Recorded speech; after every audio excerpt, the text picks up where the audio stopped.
ಪ್ರೀತಿಯಲ್ಲಿ ಪವಿತ್ರವಾದ ಪ್ರೀತಿ ಯಾವುದು? ರೋಮಾಂಚನಕಾರಿಯಾದಂಥ ಪ್ರೀತಿ ಯಾವುದು ಅಂದರೆ ಯಾವುದಿರ್ಬೋದಮ್ಮ? ಪ್ರೀತಿ ಸತ್ಯವಾದ ನ್ಯಾಯವಾದ ಪ್ರೀತಿ ಯಾವುದು? ರೋಮಾಂಚನಕಾರಿಯಾದ ಪ್ರೀತಿ ಯಾವುದು ಅಂದರೆ, ಒಂದು ಭಗವಂತನನ್ನು ನಾವು ಹತ್ರ ಮಾಡ್ಕೊಳ್ಳೋಕ್ಕೆ ಪ್ರಯತ್ನ ಪಡ್ತಕ್ಕಂಥದ್ದು, ಭಗವಂತನ ಪ್ರೀತಿಸಕ್ಕೆ ಪ್ರಯತ್ನ ಮಾಡೋದು ಸತ್ಯವಾದ ಪ್ರೀತಿ, ನಿಜವಾದ ಪ್ರೀತಿ. ಅದೇನೋ ಒಂದು ನಮಗೆ ಯಾವತ್ತಲ್ಲ ಯಾವತ್ತು ಹೂ ಬಿಟ್ಟೇ ಬಿಡುತ್ತೆ, ಹಣ್ಣು ಬಿಟ್ಟೇ ಬಿಡುತ್ತೆ, ಹೌದಾ? ಇವತ್ತು ಸಿಗದೆ ಇರ್ಬೋದು.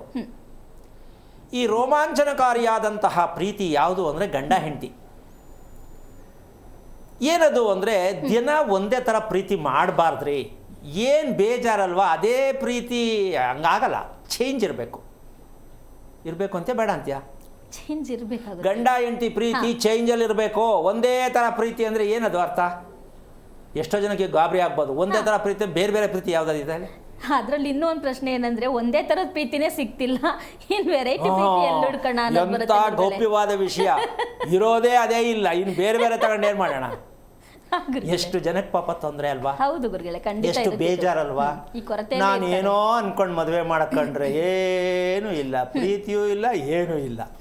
ಸೊ ಇದು ಯಾಕೆ ಈ ವಿಚಾರ ಬೇಕಾಗತ್ತೆ ಅಂತಂದರೆ, ಪ್ರೀತಿಯಲ್ಲೂ ಎಷ್ಟು ಕ್ವಾಲಿಟಿಯಲ್ಲಿ, ಬಿಳಿಯನ್ನ ಮಾಡಿದ್ರೆ ಚಿತ್ರಾನ್ನನೂ ಆಗುತ್ತೆ, ಮೊಸರನ್ನ ಆಗುತ್ತೆ, ಪುಳಿಯೋಗರೆ ಆಗುತ್ತೆ, ಎಲ್ಲವೂ ಆಗುತ್ತೆ, ಆದರೆ ಅನ್ನ ಮಾತ್ರ ಬೆಳಿದೆ. ಹಾಗೆ ಗಂಡ ಹೆಂಡತಿ ದಿನಕ್ಕೊಂದೊಂಥರ ಕ್ವಾಲಿಟಿ ರೀತಿಯಲ್ಲಿ ಯೋಚನೆ ಮಾಡೋದನ್ನ ಬಿಟ್ಟು ಆಲೋಚನೆ ಮಾಡ್ತಕ್ಕಂಥ ಸ್ಥಿತಿಗೆ ಬಂದರೆ, ದಿನಕ್ಕೊಂದೊಂಥರ ಹೆಂಡತಿಗೆ ಇವತ್ತು ಎಷ್ಟು ನಗಿಸ್ಬೋದು, ಯಾವ ಥರ ಚೇಷ್ಟೆ ಮಾಡಿ ಖುಷಿ ಮಾಡ್ಬೋದು ಅಂತ ಗಂಡ ಪ್ರಯತ್ನ ಮಾಡ್ಬೋದು. ಹೆಂಡತಿ ಕೂಡ ಇವತ್ತು ಗಂಡನಿಗೆ ಯಾವ ರೀತಿ ಸರ್ಪ್ರೈಸ್ ತಿಂಡಿ ಮಾಡಿ ಖುಷಿ ಮಾಡಿ ರುಚಿ ತೋರಿಸಬಹುದು, ಹೆಂಡತಿ ಪ್ರಯತ್ನ ಮಾಡ್ಬೋದು. ಆಗಲ್ಲ ಅಂತೀಮ್ಮ? ಪುರ್ಸೊತ್ತಿಲ್ಲ, ಅದೇ ಬೇಳೆ ಸಾರು, ಅದೇ ಉಪ್ಪಿಟ್ಟು, ಅದೇ ಚಪಾತಿ. ಇನ್ನು ಪ್ರೀತಿಯಲ್ಲಿ ಬರುತ್ತೆ ಹೊಸ್ದಾಗಿ ಅಲ್ವಾ? ಅವಂತಾನೆ ನೀನು ಕಲ್ತಿರೋದೇ ಇದು, ಇನ್ನೇನು ಮಾಡೋಕ್ಕಾಗಲ್ಲ ಅನ್ಕೊಂಡೆ ತಿಂತಾನೆ, ಪ್ರೀತಿ ಇಲ್ಲ, ಸತ್ತೋಯ್ತು.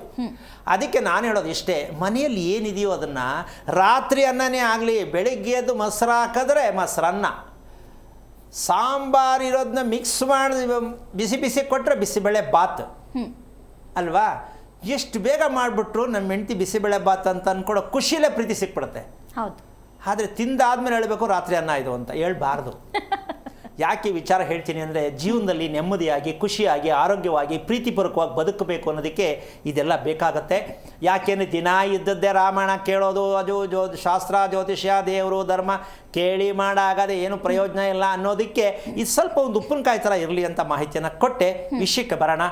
ಅಶ್ವಿನಿ ನಕ್ಷತ್ರದಲ್ಲಿ ಮಗು ಹುಟ್ಟೋದಕ್ಕೆ ಕಾರಣ ಏನು? ಪ್ರಶ್ನೆ ಎಲ್ಲರದು ಒಂದೇ. ಈ ಮಗ, ನನ್ನ ಮಗು ಅಶ್ವಿನಿಗೆ ಯಾಕೆ ಬಂತು? ಪ್ರತಿಯೊಬ್ಬರು ಅರ್ಥ ಮಾಡ್ಕೋಬೇಕು. ಪದೇ ಪದೇ ಹೇಳ್ತಕ್ಕಂಥ ವಿಚಾರ ಅಲ್ಲ. ನಿಮ್ಮ ನಕ್ಷತ್ರದ ಜೋಪಾನವನ್ನು ಬೇಕಾದ್ರೆ ಬರೆದಿಟ್ಕೊಳ್ಳಿ. ಈ ನಕ್ಷತ್ರ ಯಾಕೆ ಬಂತು ಕುಟುಂಬಕ್ಕೆ ಅನ್ನೋ ವಿಚಾರ, ಈ ಗಂಡ ಅಂದರೆ ಮನೆಯಲ್ಲಿರ್ತಕ್ಕಂಥ ಯಜಮಾನತಿ, ತಂದೆ ತಾಯಿ ಮುಂದೆ ಮಕ್ಕಳು ತೊಂದರೆಗೆ ಸಿಕ್ಕಾಕೊಳ್ಳೋದಕ್ಕೆ, ತೊಂದರೆ ಅನುಭವಿಸೋದಕ್ಕೆ, ಅಕಸ್ಮಾತ್ ಮರಣ ಹೊಂದುವುದಕ್ಕೆ ಕಾರಣ ಯಾವುದು ಅಂದರೆ, ನಿಮ್ಮ ಮಕ್ಕಳು ಅಥವಾ ನೀವು ಹುಟ್ಟಿರ್ತಕ್ಕಂತಹ ನಕ್ಷತ್ರದ ಸತ್ಯವನ್ನು ತಿಳಿಯದೇ ಇದ್ದಾಗ ನಿಮ್ಮ ಮುಂದೆ ನಿಮ್ಮ ಮಕ್ಕಳು ಯಾವ ರೀತಿ ಬೇಕಾದ್ರೆ ಸಮಸ್ಯೆಯಲ್ಲಿ ಸಿಕ್ಕಾಕೊಳ್ಳೋ ಸಾಧ್ಯತೆ ಇರುತ್ತೆ. ನಾವು ಶಾಸ್ತ್ರ ಜ್ಯೋತಿಷ್ಯ ಕೇಳಿಬಿಟ್ಟು ಪೂಜೆ ಮಾಡಿಬಿಟ್ಟು ಇದಕ್ಕೆಲ್ಲ ರಿಪೇರಿ ಮಾಡೋಕ್ಕಾಗಲ್ಲ. ವಿಷಯ ಏನು ಅಂದರೆ, ನಕ್ಷತ್ರ ಅನ್ನೋದು ಏನಕ್ಕೆ ಬೇಕು, ಆ ನಕ್ಷತ್ರ ಸತ್ಯ ಏನು, ನಕ್ಷತ್ರ ಬೇಕೇ ಬೇಕಾ ಅಥವಾ ಇಲ್ಲದೆ ಬದುಕಕ್ಕಾಗಲ್ವಾ? ಈ ಸತ್ಯ ಪ್ರತಿಯೊಬ್ಬರು ತಿಳ್ಕೊಬೇಕಾ ಬೇಡವಾ? ಖಂಡಿತ ತಿಳ್ಕೊಬೇಕು. ಅದಕ್ಕನುಸಾರವಾಗಿ ನಕ್ಷತ್ರ ಅಂದರೆ ಮೊದಲನೇ ನಕ್ಷತ್ರ ಅಶ್ವಿನಿ ನಕ್ಷತ್ರ. ಈ ಅಶ್ವಿನಿ ನಕ್ಷತ್ರಕ್ಕೆ ಮಗು ಏನಕ್ಕೆ ಬರುತ್ತೆ ಅಂತಕ್ಕಂಥ ವಿಚಾರಕ್ಕೆ ಬಂದರೆ,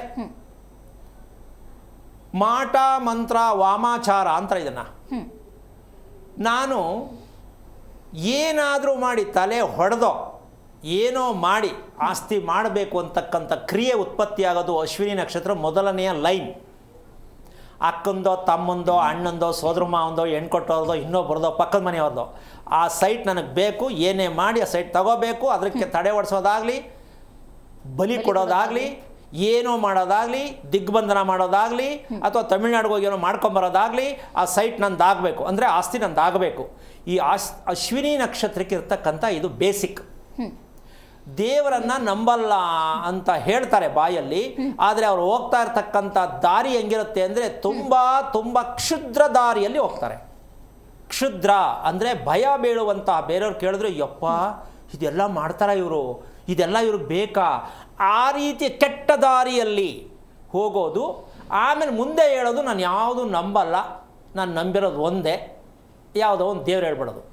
ಆದರೆ ಎಲ್ಲ ದೇವರನ್ನು ಯಾವ್ಯಾವ ರೀತಿ ಬಂಧನ ಮಾಡಬೇಕು ಅಂದರೆ ದೇವರನ್ನೇ ಕಟ್ಟಾಕುವಂತಹ, ದೇವರನ್ನೇ ಉಲ್ಟಾ ಮಾಡುವಂತಹ ಮನುಷ್ಯ ದೇವ್ರನ್ನ ಉಲ್ಟಾ ಮಾಡ್ತಾನ? ದೇವರು ಉಲ್ಟಾ ಆಗಲ್ಲ, ಅವರೇ ಉಲ್ಟಾ ಆಗೋದು.